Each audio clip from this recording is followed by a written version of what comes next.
Hello and welcome to the wonderful world of English language classroom. Learners of class 11, today we will do the lesson 5 from your English language textbook Hornbill, the Ailing planet, the green movement's role by Nani Balkiwala. Learners, with you is me or Meghanathan from Department of Education and Languages and Kriti from the same department. We will together read the text, understand the text and interpret it through various activities. Okay, let me ask you, Kriti. Yes, sir. There are lots of talk about environmental concern today. Do you think that it's necessary or it's simply exaggerated?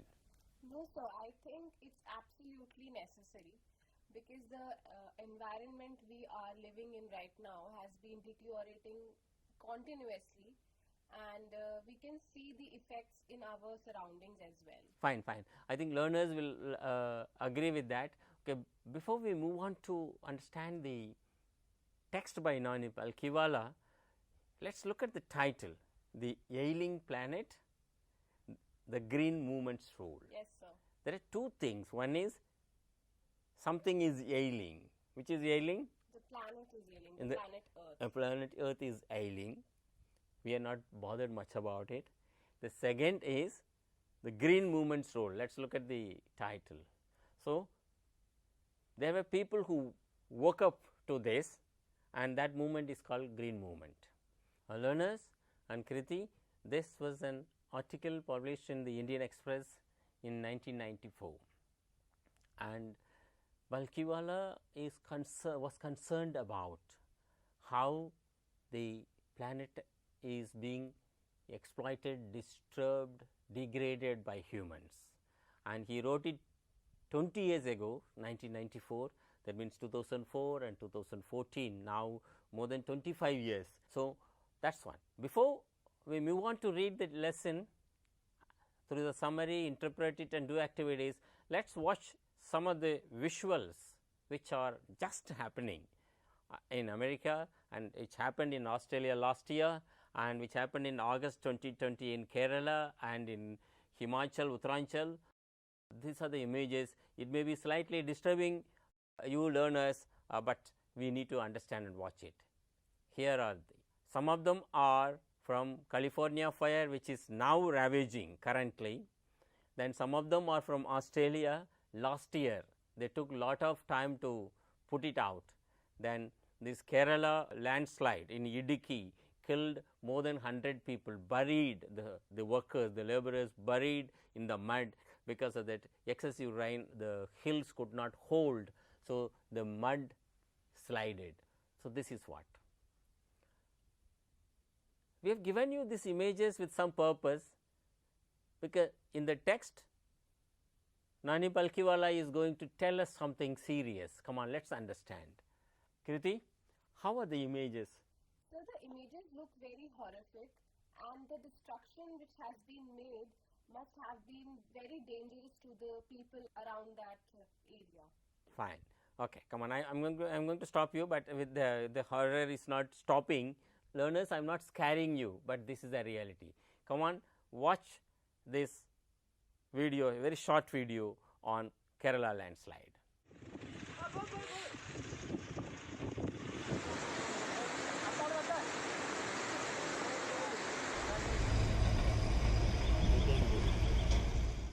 So, it would lead to very dangerous scenarios for the human as well. Kriti, also tell me, why is nature so furious? So, it is because we are not taking care of nature like we are supposed to do. Can we do something to stop it? So, there are various ways we can stop this. One of the most important ways by planting more and more trees. Okay, how? This is what Balkiwala is suggesting us through his article 25 years ago. This is what Balkiwala is suggesting us 25 years ago, how we can overcome some of the problems. So, learners, here is the subtext, the summary for you. Kriti will start. Come on, let us tell them what Nani Balkiwala wants to tell us. Come on. Sure, sir. So, let's understand the text. Nani Palkiwala brings to our knowledge about a movement that gripped the imagination of the entire human race. In 1972, the world's first nationwide Green Party was found in New Zealand. The shift from mechanistic view to a holistic and ecological view of the world was felt. Fine. Okay. Let me ask you, you said gripped the imagination of the entire human race. Yes, so, not many things affect the entire imagination of the entire world. So, this, what was that?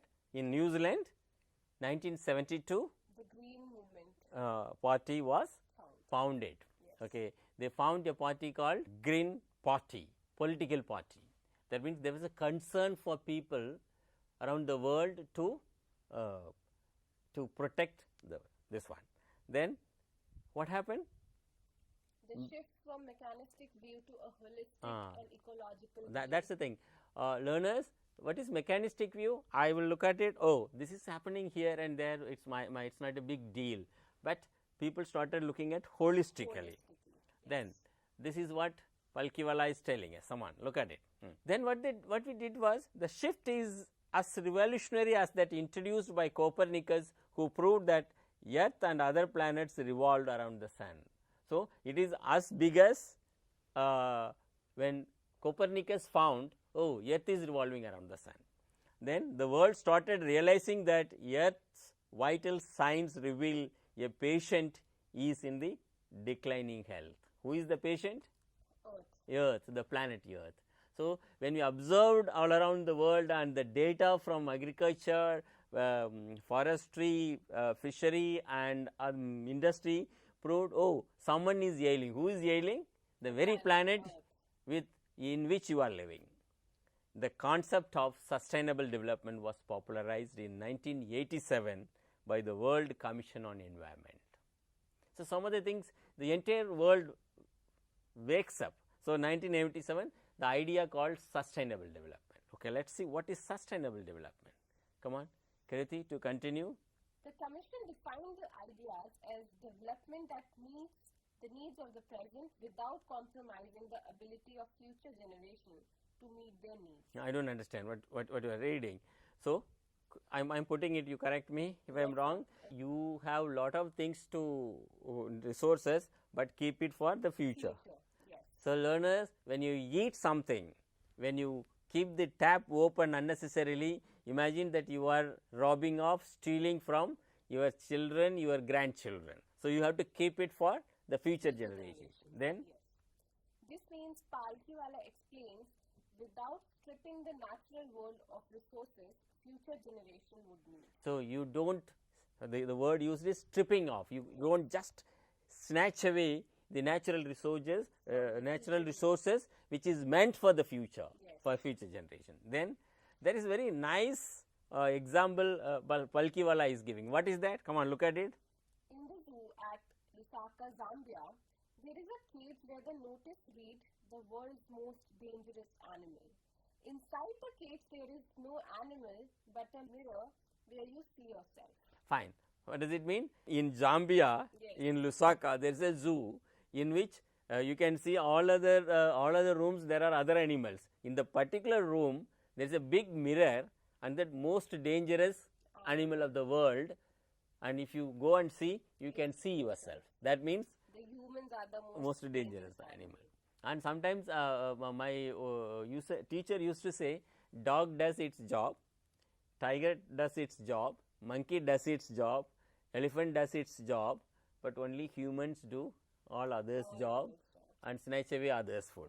So, we have to be careful, learners. This is a figurative kind of story for us to remind, whenever we consume something, are we doing it excess? We have to do that. Come on. Then Brandt Commission, which dealt inter alia among other things with the question of ecology and environment, raised the question, are we to leave our successors a scorched planet of advancing deserts, impoverished landscape and an ailing environment? This is what a commission headed by Brandt, which raised a question, are we to live our successes, means are we to live our sons and daughters, grandsons and daughters, a scorched planet of advancing deserts, impoverished landscapes and ailing environment. So, this tells us all. Come on, Kirti. Yes, sir. The Global Economic Prospect by Mr. Lester R. Brown points out that the Earth's four biological systems, fisheries, forests, grasslands and croplands, form the foundation of the global economic system. Okay, it's very, very nicely said. What are the things? The biological systems. That is means the sea related, water related fisheries, forest from where we get the resources, wood, everything. Then grasslands from where you get first of all oxygen, other things. Then croplands where get vegetables, rice, wheat, etc., etc. These four major aspects form the foundation of all the economic activities, and these all four are exploited. Come on. In addition to supplying our food, these four systems provide virtually all the raw materials for industry except minerals and petroleum driven synthetics. Okay, what these four? What are the four? Fisheries, forests, grasslands and croplands. These not only give food, they also give raw materials for industry, except some of the industries run by petroleum and synthetics. Yes. So, these all major resources, source for resources are essential. Unfortunately, they are damaged. Okay. Now, Palkhiwala is further regretting something happens. In large parts of the world, human claims these systems are reaching an unsustainable level, a point where their productivity is being impaired. Meaning, large part of the world, these four sectors, the four domains of source for resources claimed by humans, we are claimed here, he says that exploited by humans to that extent that we can't sustain them. In poor countries, forests are being decimated in order to produce firewood for cooking. 1994, still majority of the world population use wood for cooking. So, forests are getting decimated. Several species of life face extinction as a result of this destruction. Not only this, the California fire has, Australia fire has eliminated, they say that more than 40,000 animals. Yes, sir. Even the Amazon forest fire has affected drastically on the flora and fauna. So, yes, true. So, what to do with that? Come on. Palkhiwala is not so pessimistic and desperate that there is a way to protect it. Come on. World Resources Institute says, we were saying that we are losing the forest at an acre a second, but it is much closer to an acre and a half to a second. Okay, every second or we are losing 1 acre and half of the forest. Yes. Imagine, learners, this is very dangerous. Then what does the Indian Constitution say? Article 48A of the Constitution of India provides that states shall endeavour to protect and improve the environment and to safeguard the forest and wildlife of the country. Your Constitution says everybody should be protected, for forests should be protected, but what actually happens?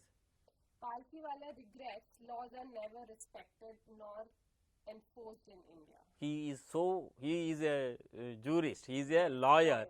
Palkhiwala further says, the parliament's estimate committee highlighted the near catastrophic depletion of India's forest over the last 4 decades.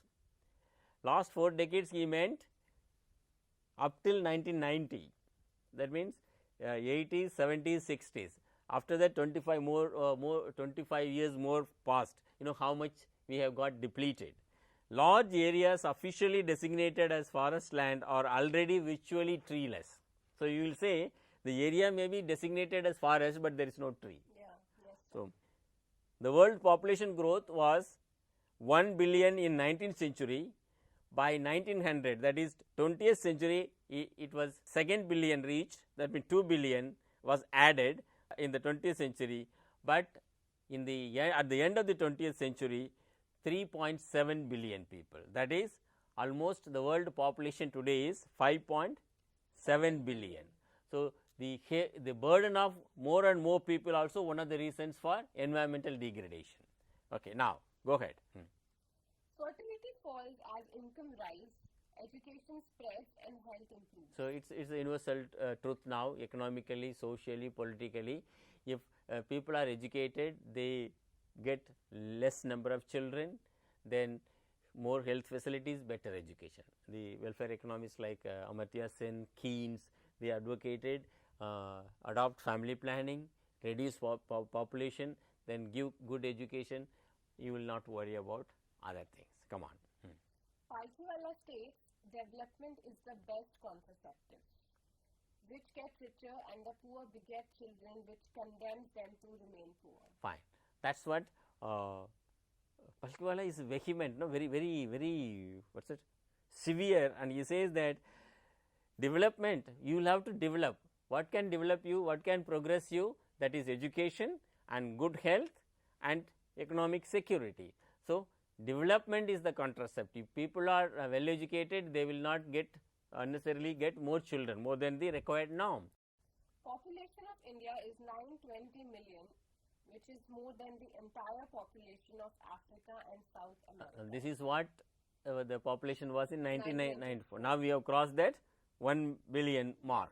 Now, I am going to stop it here. Okay, sir. Going to show the learners, we continue the summary, learners, one video of devastating war. Come on, let us watch it, short video.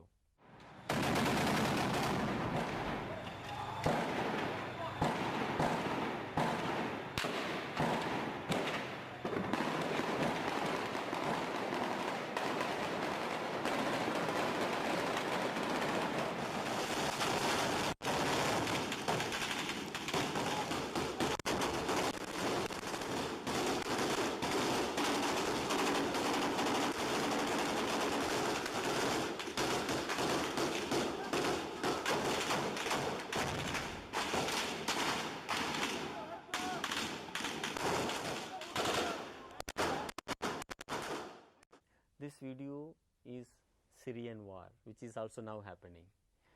So, war is also damaging. Yes, sir. The war is also damaging. Even in 21st century, 2020, the world is fighting without knowing in some of the wars, most of the wars, why we are fighting and with whom we are fighting. So, come on, let us continue the lesson, the summary. Go ahead. For the first time in human history, we see a transcending concern, survival not just of the people but of the planet. Okay, what does it mean?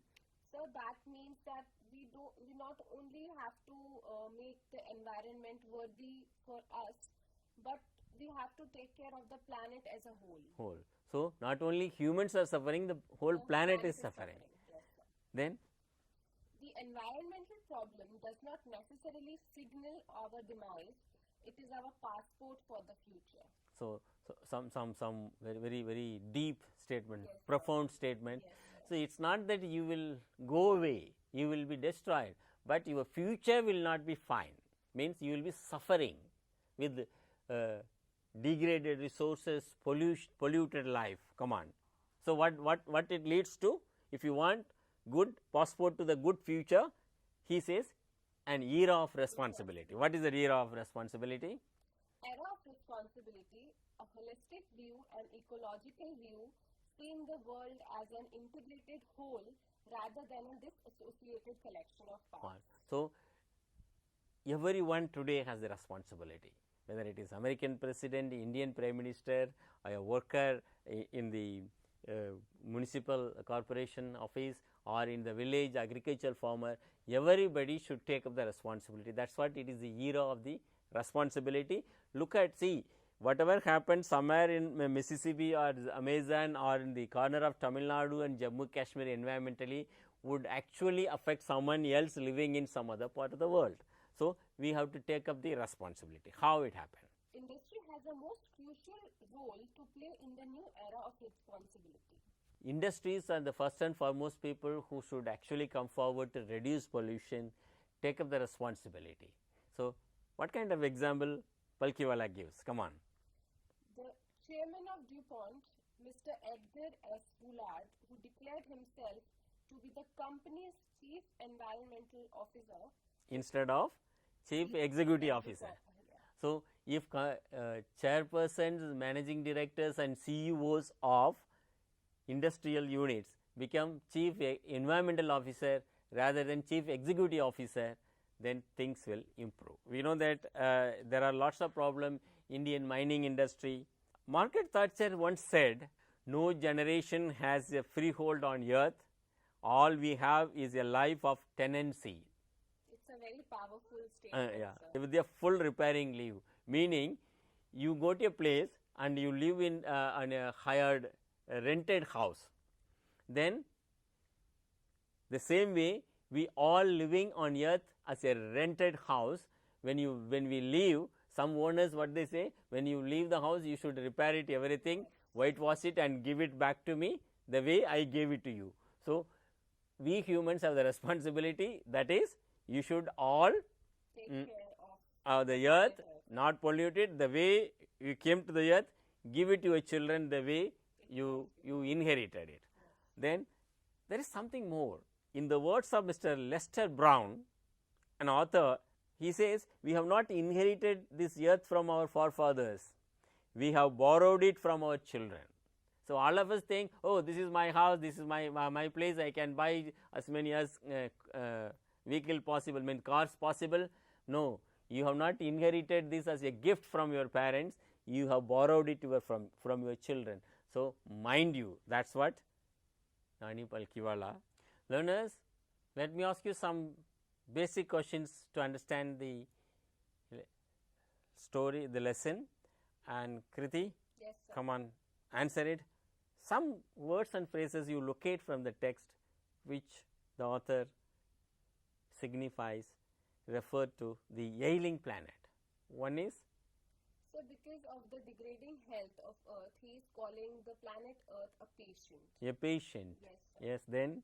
And he also talks about the sustainable development. Unless otherwise you Yes. protect it, you are going to destroy yourself. Now, it's not only you are suffering, the entire thing called earth is suffering. Yes. Then, And so he also talks about how from materialistic things we have to holistically think about the planet Earth. otherwise the patient will be in trouble. Yes. Okay. Who is he gives a nice incident of the zoo he visited. Yes, sir. Then world's most dangerous animal. Who is the most dangerous animal?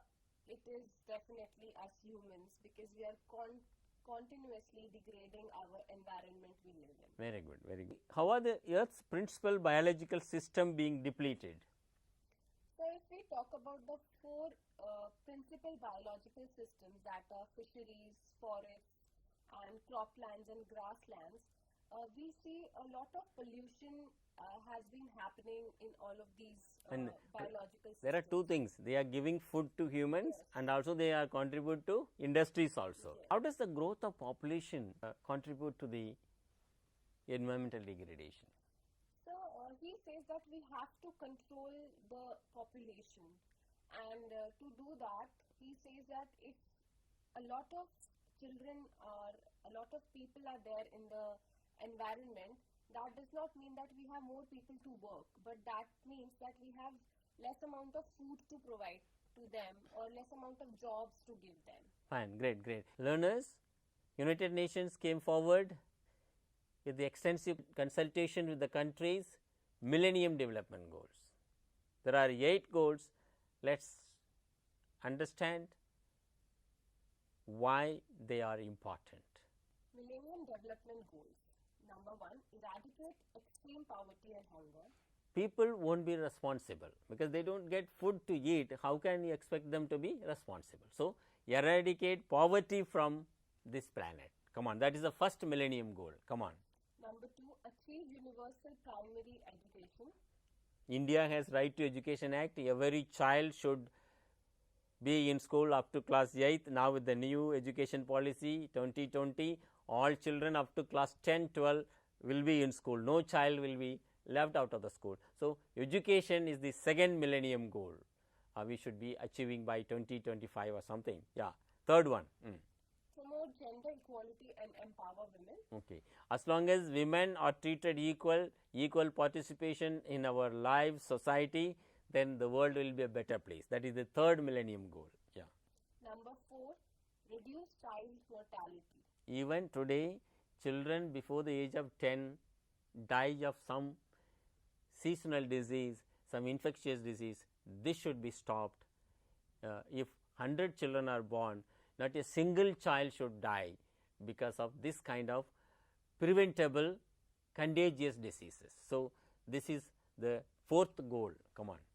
Number 5, improve maternal health.